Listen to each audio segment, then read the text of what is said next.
Donc, revenons sur les paradis fiscaux. On prend l'intention de vouloir faire les îles de Caravane. L'île de Caravane, il y en a Oui, qu'une. les îles, là. L'île de Caravane. Ok, l'île de Caravane, un paradis fiscal. Vous Je avez n'ai pas proposé au président. utilisé le mot paradis fiscal et si je l'ai fait, oui, pourquoi pas. Mais j'ai dit, en fait, c'est une réflexion que j'ai depuis plus de 3 ans.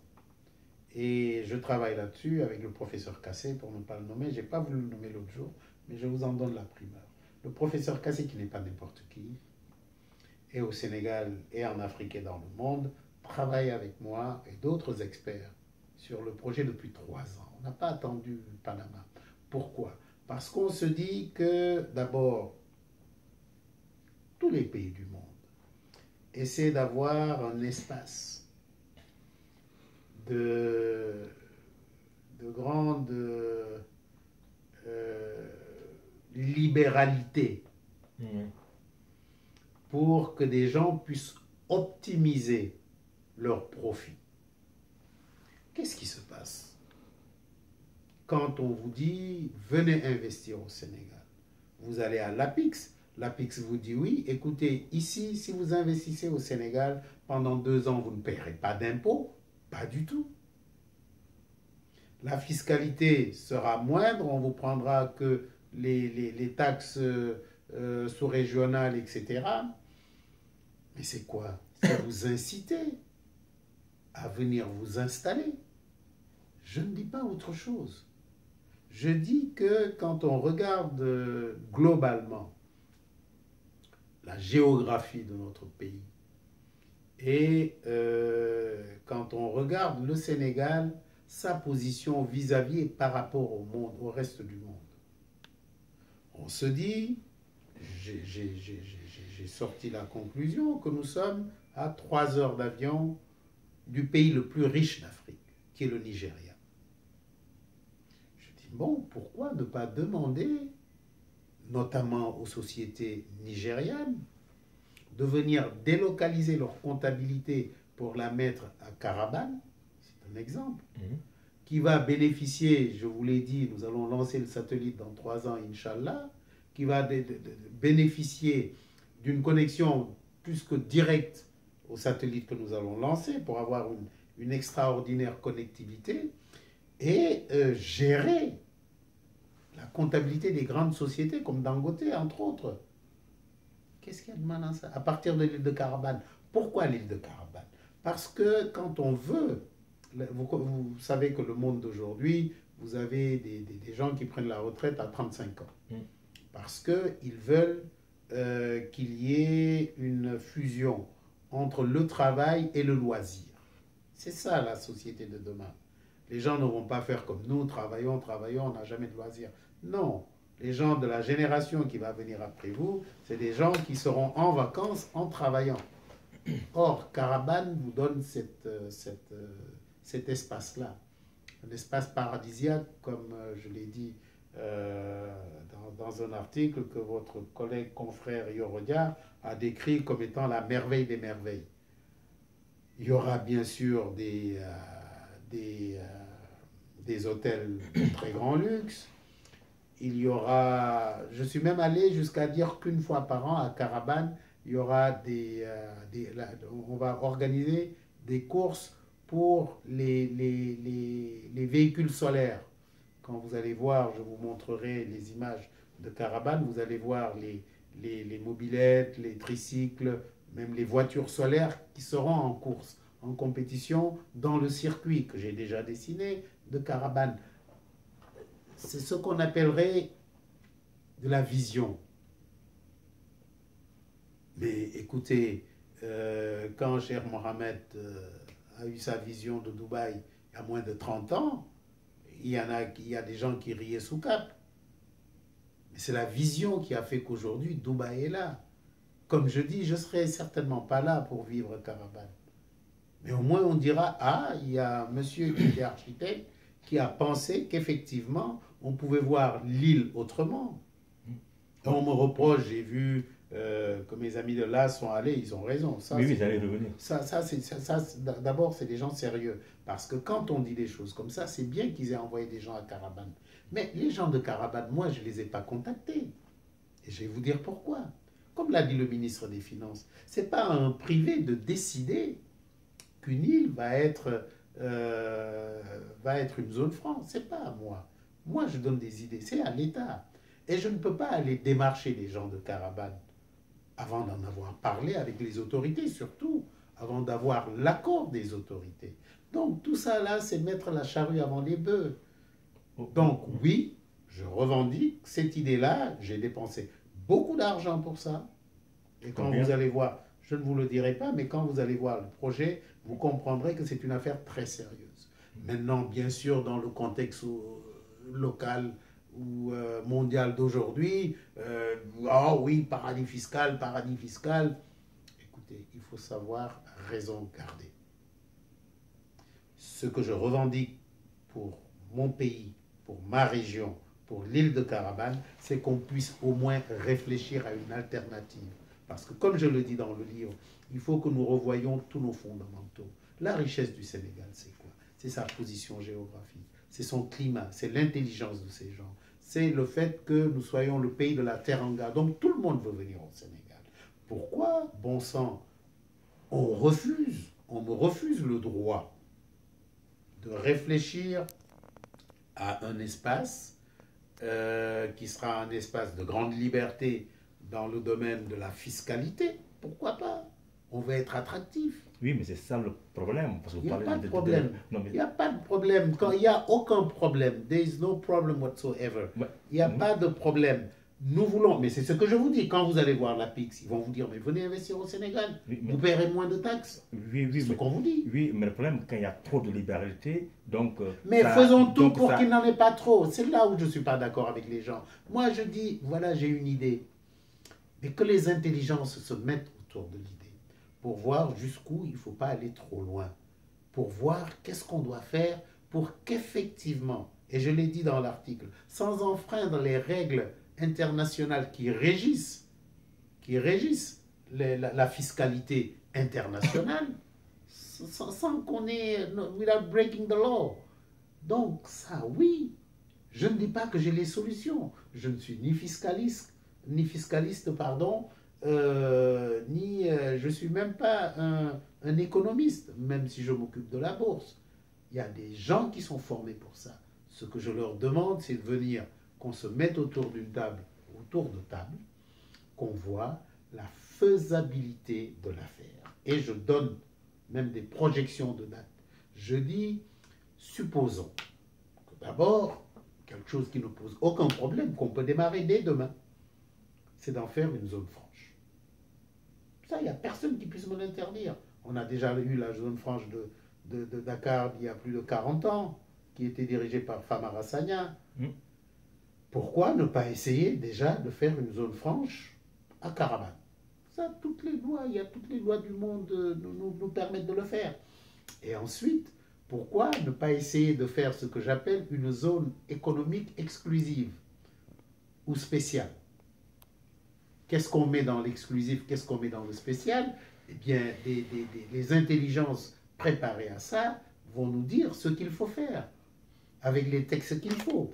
Maintenant, là où j'ai osé proposer quelque chose qui pourrait déranger, c'est de dire, bon, on va en faire une principauté, comme Monaco, comme Andorre, comme Hong Kong était jadis en dehors de la Chine, tout en étant dedans.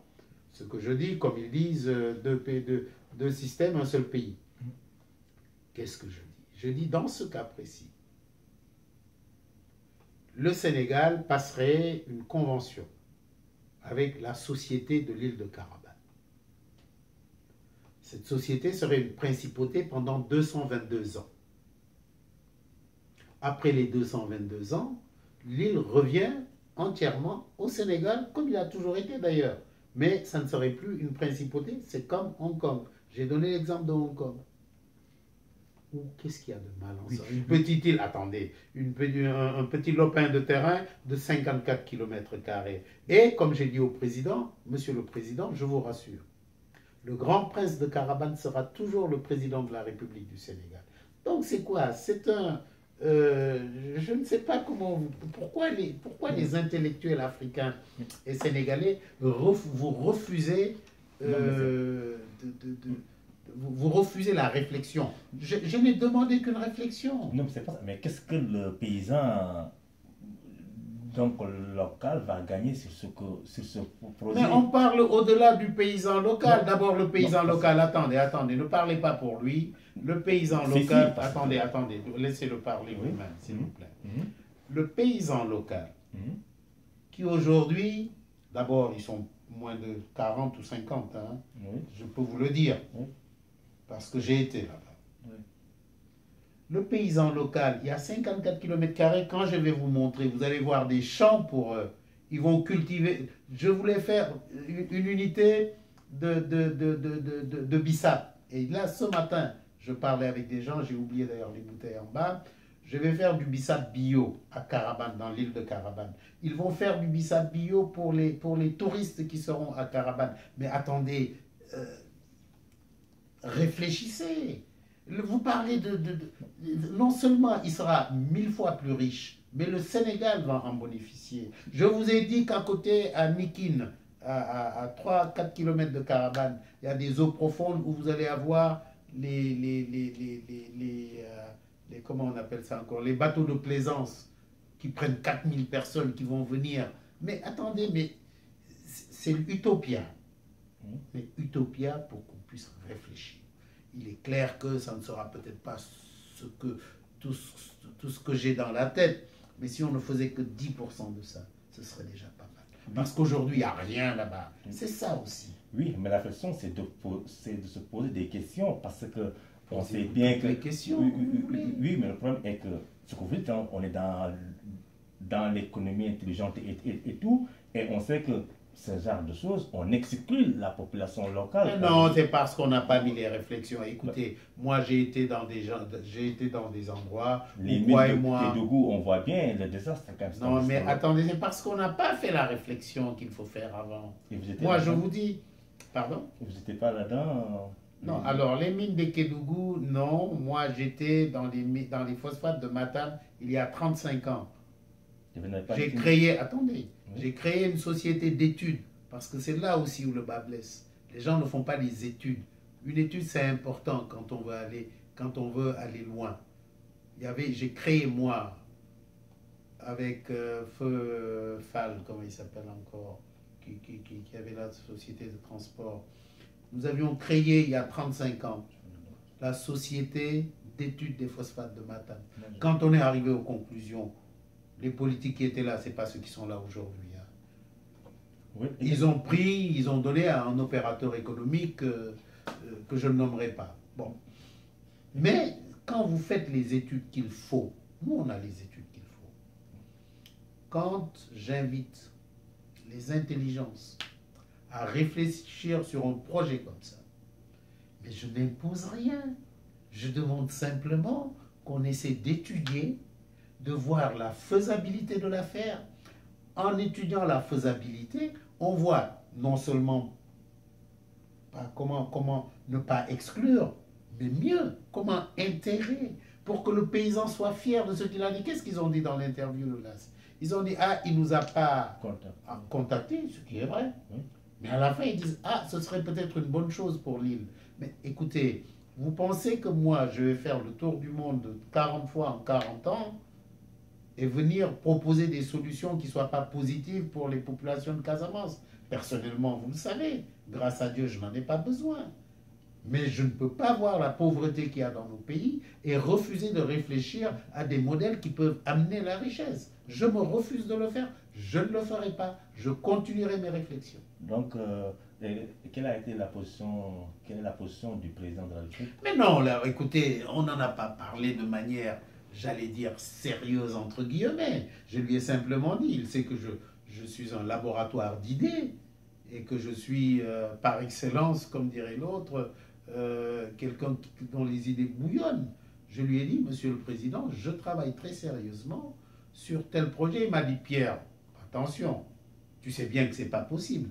Je lui ai dit, non, rassurez-vous, rassurez-vous. le grand prince de Caravane sera toujours le président de la République du Sénégal. Il me dit, ah là tu m'intéresses. Donc c'est quoi? Ça veut dire que voilà une réflexion qu'il faut continuer et la positiviser au maximum. C'est ça que je me reproche. On n'essaie pas de voir comment positiviser les choses. On dit, ah oui, ça. Non, dites-moi, bon, écoutez, j'ai demandé que des intelligences se mettent autour de la table. Le résultat des réflexions sera peut-être qu'on dise, non, on ne peut pas aller aussi loin que la principauté, mais Pierre, effectivement, bon, arrêtons-nous simplement à en faire un paradis touristique. Donc, vous ne voulez pas être Pierre Ier, prince de Caravane, comme l'a dit cette belle formule de Madiambel Diagne? Je le suis déjà. Bon. En bon diola, je suis un petit prince de Caravane, mais je ne suis pas le grand prince. Mais où êtes-vous avec la création de production de sucre en Casamance? Écoutez, le projet est toujours, j'allais dire, d'actualité, et je l'ai dit. Je travaille avec des gens sérieux. Les études, on les a arrêtées pour la simple raison qu'il y a eu beaucoup de pression. Je n'en dirai pas plus. Vous savez que le sucre chez nous, c'est pratiquement un monopole. Et vous ne savez peut-être pas que l'unité, les sucreries du Sénégal, c'est comme ça, CSS, ça devait être à Ziguinchor, en Casamance. Et c'est ce périmètre-là qui avait été étudié depuis 1953. J'ai tous les papiers. La sucrerie du Sénégal devait être implantée là, sur les 10 000 hectares. J'ai sorti tous les documents et nous y avons travaillé. On avait même sorti le nom du sucre, c'était du sucre Tyson. Et j'ai des photos ici quand Tyson est venu pour qu'on puisse voir comment utiliser son nom, entre guillemets, pour le sucre. J'ai dépensé beaucoup d'argent, j'ai fait beaucoup de voyages. Résultat, c'est en stand-by. Parce que, effectivement, il y a des gens que ça n'arrange pas. Je n'en dirai pas plus. Mais c'est une idée. Peut-être que ce n'est pas moi qui vais le faire. C'est peut-être les enfants de mes enfants. Mais on ne peut pas continuer à savoir qu'en Casamance, on doit pouvoir produire de la canne à sucre qui produit du sucre et qu'on ne le fasse pas. Mais pourtant, vous étiez dans une position de force, vous étiez le conseiller spécial d'Abdoulaye Wade, c'était le moment de casser ce monopole. Écoutez, c'est une question pertinente s'il en est, mais vous le savez, j'étais conseiller spécial du président Abdoulaye Wade, mais je ne siégeais pas en conseil des ministres. Ça, c'est un. Deuxièmement, ce n'est pas parce qu'on est conseiller spécial de Wade qu'on peut faire ce qu'on veut. Ça, c'est deux. Troisièmement, c'est des affaires assez compliquées.